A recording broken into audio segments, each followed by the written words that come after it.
হ্যাঁ, এসব বকরি সকরি নিয়ে আমার সাথে কথাই বলেন না। আর এরা যে লেভেল, যে স্ট্যাটাসে, এদের সেখানেই মানায়। আবারও ভাইরাল হলো বেবি বাম্পের ছবি। অপু বিশ্বাস নিজেই এবার জানান দিয়েছেন তার বেবি বাম্পের ছবি, যা দেখে রীতিমতো ভাইরাল হয়ে গিয়েছে সোশ্যাল মিডিয়া। মাতৃত্ব সুন্দর, সেটা লুকিয়ে রাখার কোনো মানে হয় না।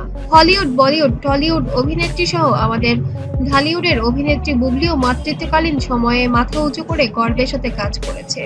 মাতৃত্ব একজন নারীর পূর্ণ তো তাদের হবে না, এটাই স্বাভাবিক। বাট দিন শেষে বাচ্চার বাবা মা ওই দুইজন, প্রত্যেকটা মাতা ও শক্তির বহিঃপ্রকাশ। কিন্তু একমাত্র অপু বিশ্বাসই যে গোপন রেখেছিল তার মাতৃত্বের সময়, যার কারণে এবার আর গোপন রাখতে চান না এই মাতৃত্বের সময়টা। যার কারণে নিজে তার সোশ্যাল মিডিয়ার নিজের ফেসবুক পেজে এই ছবিটি শেয়ার করেছেন, আর নিজে অনেক স্বাচ্ছন্দ্য বোধ করছেন এমনই বহিঃপ্রকাশ করেছেন ছবিটির মাধ্যমে। মাতৃচিহ্ন নিয়ে অনবরত সোশ্যাল মিডিয়ায় অনেক নোংরামি এবং কাদা ছোড়াছুড়ি হতে দেখা গিয়েছে। এই জিনিসটাকে পজিটিভলি দেখার জন্য এবার অপু বিশ্বাস সব মেয়েদের পাশে দাঁড়িয়ে নিজের বেবি বাম্পের ছবিটি নিজেই শেয়ার করে মাতৃত্বকে বাহবা দিয়েছেন এবার অপু বিশ্বাস নিজেই। তো তার বাবা যেহেতু শাকিব খান, সেই অনুপাতে তো জয় মুস্তাফিজ। গুঞ্জন ছিল, গুঞ্জন চলছে, জয়ের বোন লাগবেই, এমনটাই এবার বললেন ঢালিউড কুইন অপু বিশ্বাস। আবার যেন গুঞ্জন সত্যি হয়ে সত্যি প্রেগনেন্ট হলেন ঢালিউড কুইন অপু বিশ্বাস। ইতিমধ্যে এবার শোনা গিয়েছে অপু বিশ্বাসকে এবার ঘরে তুলে নিয়েছে ঢালিউড কুইন অপু বিশ্বাসকে তার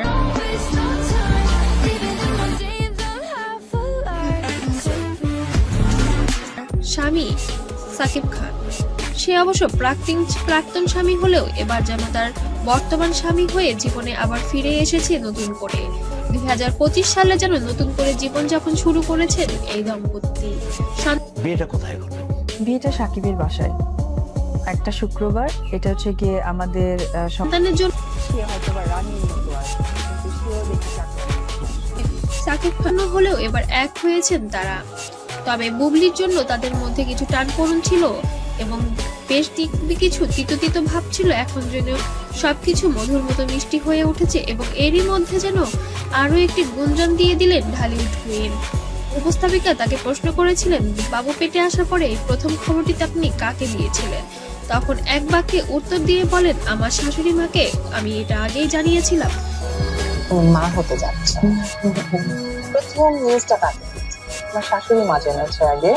সাকিবের মা সবসময় চেত তাদের সংসারে একটি নতুন মানুষ আছে এবং সে আবারও এমনটাই একটি ইচ্ছা প্রকাশ করেছেন আমার কাছে। সে বলেছেন, আমাদের তো ঘরে দুইটি ছেলে সন্তান আছে, আমি চাই এবার তুমি একটি মেয়ে সন্তান উপহার দাও আমাদের পরিবারকে। আমাদের পরিবারে যেন আরেকটি মেয়ে। আমার অপু বিশ্বাসকে দিয়ে সে একবার দেখা আমার সাথে করেছে, ছবিটাও তুলেছে, সেখানেও কিন্তু সে বলেছে এর আগমনের খুবই প্রয়োজন এবং তোমাদের সংসার সুন্দর এবং সুসংগঠিত হবে এই মেয়ের মাধ্যমে। অপু, তোমার কাছে আমার শেষবারের মতো আবদার, তুমি সাকিবের সাথে কথা বলে আমাকে একটি নাতির মুখ দেখাবে এবার, এমনটাই আবদার করেছে এবার অপু বিশ্বাসের কাছে। আমাকে অনেক সময় অনেক সংসার ভাঙার জন্য দায়ী করা হয়।